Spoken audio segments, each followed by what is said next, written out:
오늘 우리 주시는 하나님 말씀은 출애굽기 20장 1절부터 21절까지 말씀입니다. 하나님이 모든 말씀으로 말씀하여 이르시되 나는 너를 애굽 땅 종되었던 집에서 인도하여 낸 내 하나님 여호와니라. 너는 나 외에는 다른 신들을 내게 두지 말라.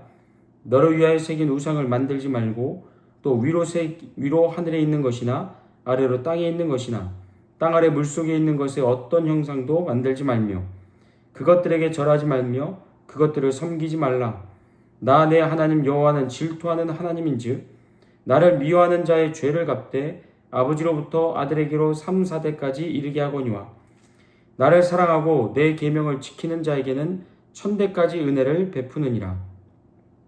너는 내 하나님 여호와의 이름을 망령되게 부르지 말라. 여호와는 그의 이름을 망령되게 부르는 자를 죄 없다 하지 아니하리라. 안식일을 기억하여 거룩하게 지키라. 엿새 동안은 힘써 내 모든 일을 행할 것이나 일곱째 날은 내 하나님 여호와의 안식일인즉 너나 내 아들이나 내 딸이나 내 남종이나 내 여종이나 내 가축이나 내 문 안에 머무는 객이라도 아무 일도 하지 말라. 이는 엿새 동안에 나 여호와가 하늘과 땅과 바다와 그 가운데의 모든 것을 만들고 일곱째 날에 쉬었음이라. 그러므로 나 여호와가 안식일을 복되게 하여 그날을 거룩하게 하였느니라. 내 부모를 공경하라. 그리하면 내 하나님 여호와가 내게 준 땅에서 내 생명이 길리라. 살인하지 말라. 간음하지 말라. 도둑질하지 말라. 내 이웃에 대하여 거짓 증거하지 말라. 내 이웃의 집을 탐내지 말라. 내 이웃의 아내나 그의 남종이나 그의 여종이나 그의 소나 그의 나귀나 무릇 내 이웃의 소유를 탐내지 말라. 뭇 백성이 우레와 번개와 나팔 소리와 산의 연기를 본지라 그들이 볼 때에 떨며 멀리 서서 모세에게 이르되 당신이 우리에게 말씀하소서 우리가 들으리이다. 하나님이 우리에게 말씀하지 말게 하소서 우리가 죽을까 하나이다. 모세가 백성에게 이르되 두려워하지 말라. 하나님이 임하심은 너희를 시험하고 너희를 경외하여 범죄하지 않게 하려 하심이니라. 백성은 멀리서 있고 모세는 하나님이 계신 흑암으로 가까이 가니라. 아멘. 우리가 함께 읽은 말씀은 하나님께서 이스라엘 백성들에게 주신 처음 율법이자 이어지는 모든 계명들의 근본 원리를 담고 있는 십계명인데요. 그러나 십계명의 세부 계명을 살펴보기에 앞서서 우리가 먼저 주목할 것이 있습니다. 그것은 하나님께서 이스라엘 백성들에게 미리 순종을 결단하게 하셨다는 겁니다. 출애굽기 19장 7절부터 8절입니다. 모세가 내려와서 백성의 장로들을 불러 여호와께서 자기에게 명령하신 그 모든 말씀을 그들 앞에 진술하니 백성이 일제에 응답하여 이르되 여호와께서 명령하신 대로 우리가 다 행하리이다. 모세가 백성의 말을 여호와께 전하매.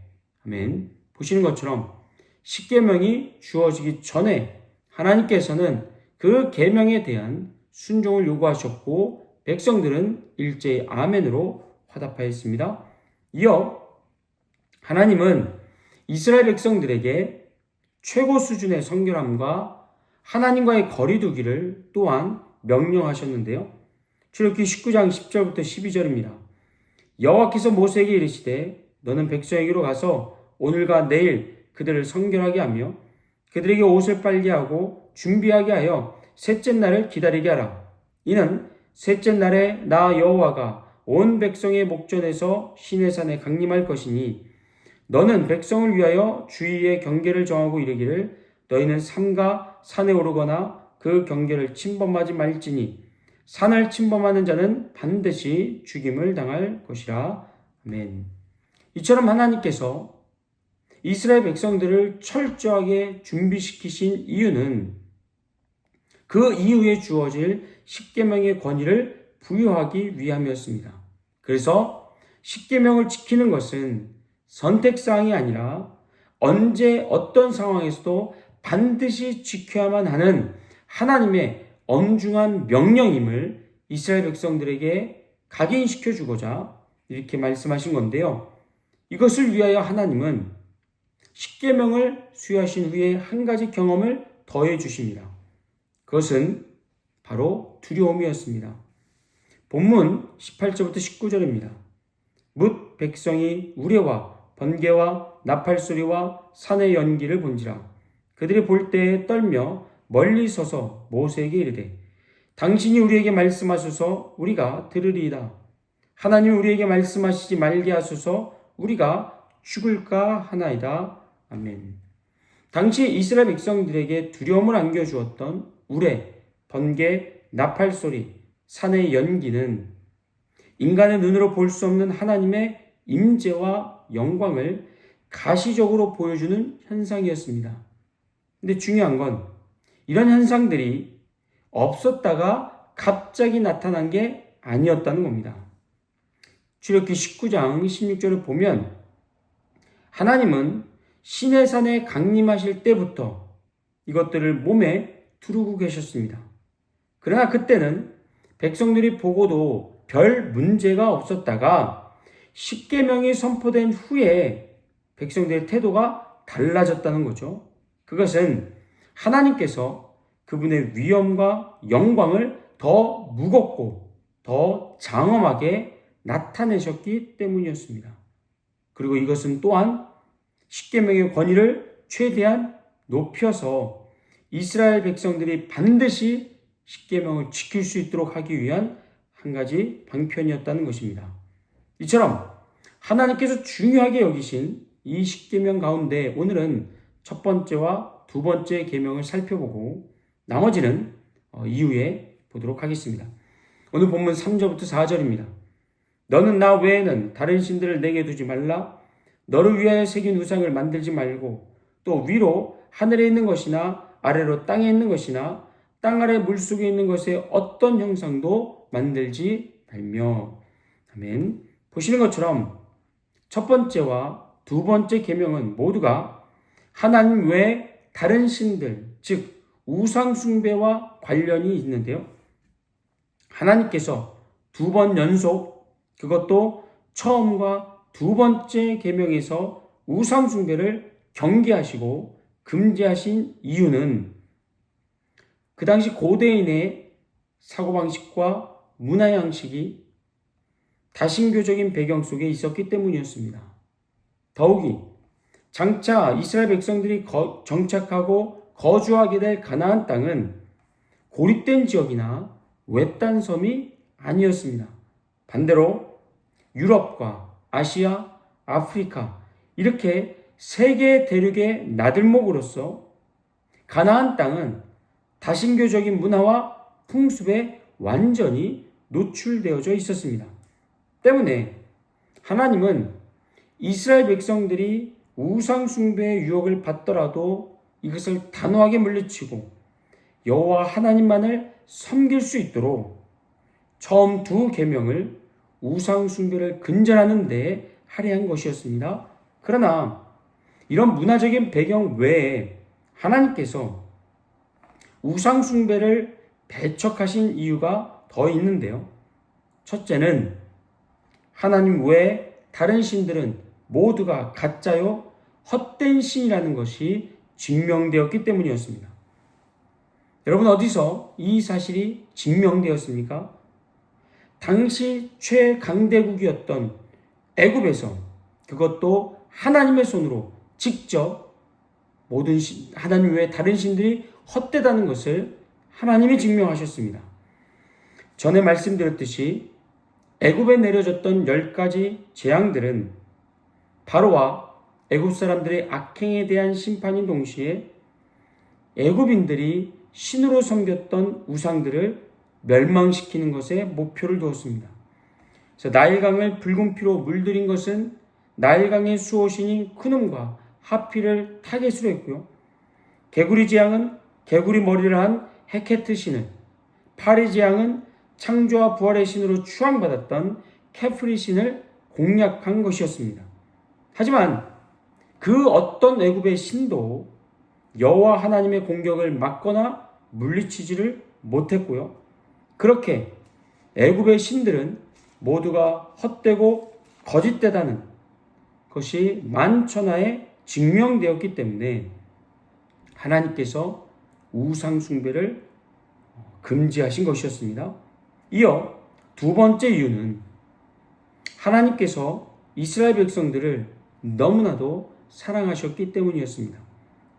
본문 5절부터 6절입니다. 그것들에게 절하지 말며 그것들을 섬기지 말라.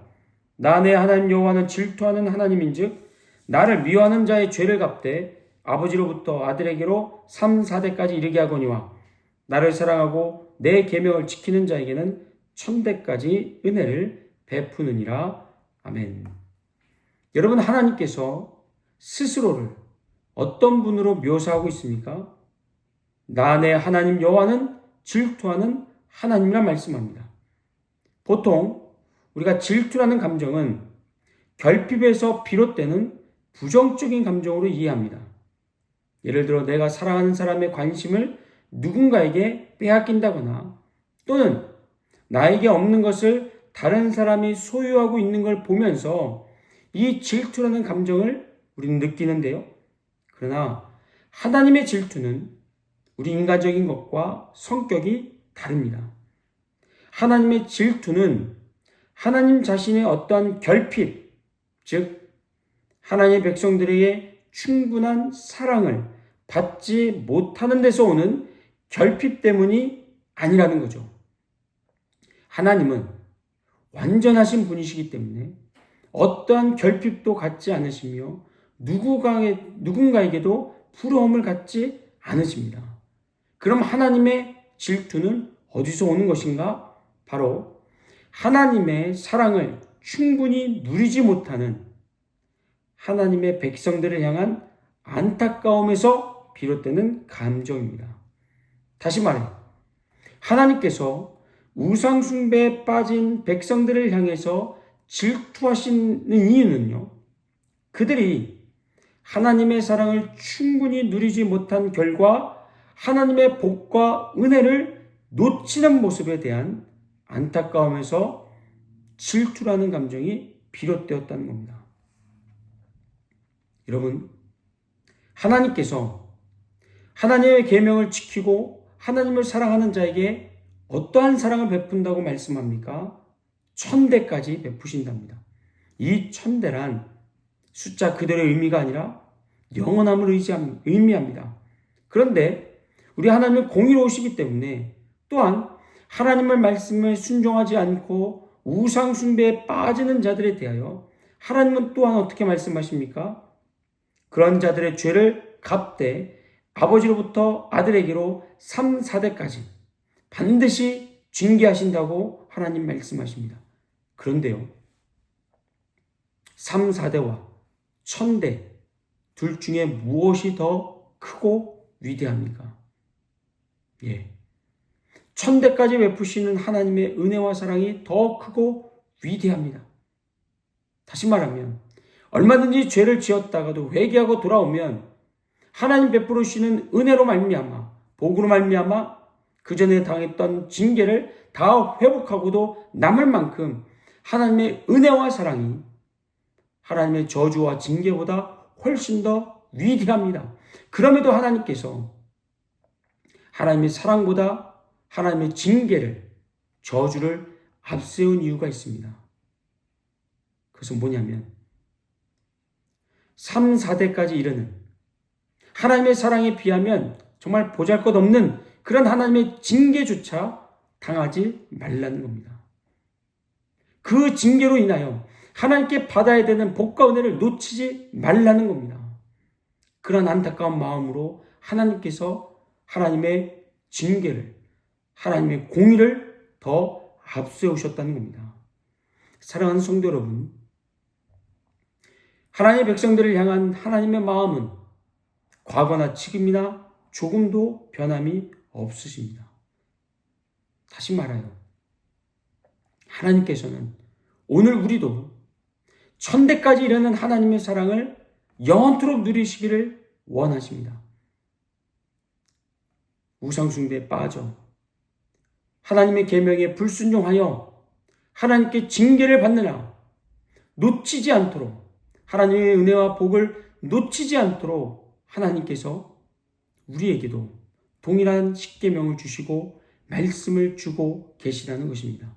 그러니 이런 하나님의 마음을 저 여러분이 온전히 깨달아 오늘 하루도 하나님께서 우리에게 약속하신 모든 복과 은혜를 단 한 개도 놓치지 말고 누리시는 저 여러분 될 수 있기를 주의 이름으로 축복합니다. 그러기 위하여 더욱 깨어서 기도하며 또한 하나님 말씀에 순종하기를 기뻐할 수 있도록 이 새벽에 용기와 지혜와 성령의 충만함을 구하시는 저 여러분 되기를 주의 이름으로 축복합니다. 아멘. 기도하시겠습니다. 하나님께서 십계명을 주시며 첫 번째와 두 번째 계명에서 우상 숭배를 근절하라 명령하신 것은 하나님 외에 다른 신들은 다 헛되고 거짓된 우상들이기 때문이었습니다. 그리고 그것이 애굽의 10가지 재앙을 통하여 만천하에 증명되었습니다. 그러나 그것보다 더 중요했던 이유가 있습니다. 그것은 하나님께서 이스라엘 백성들을 너무나도 끔찍히 사랑하셨기 때문입니다. 그래서 하나님 말씀에 불순종하여 하나님의 공의로 말미암아 3, 4대에 당하는 그 징계조차 피할 수 있도록 하기 위해 그것을 인하여 하나님의 은혜와 복을 놓치지 않도록 하기 위하여 하나님께서 우상 숭배를 근절하라고 명령하셨습니다. 하나님 마음은 그때나 지금이나 동일합니다. 우리를 향한 복과 은혜가 너무나 크고 놀랍기에 그것을 우리가 놓치지 않게 하기 위하여 오늘도 우리에게 하나님 말씀하십니다. 하나님 외에 다른 신을 섬기지 말고 우상 숭배에 빠지지 말라라고 우리에게 말씀하십니다. 명령하십니다. 그 명령이 오늘도 순종하여 하나님을 더욱 사랑하며 하나님만을 붙들며 그로 말미암아 하나님께 주시는 모든 복과 은혜를 단 한 개도 놓치지 않고 누리는 우리 안에 충만하게 경험하는 오늘 하루가 될 수 있도록 인도하여 주시옵소서. 감사드리며 예수님의 이름으로 기도합니다. 아멘.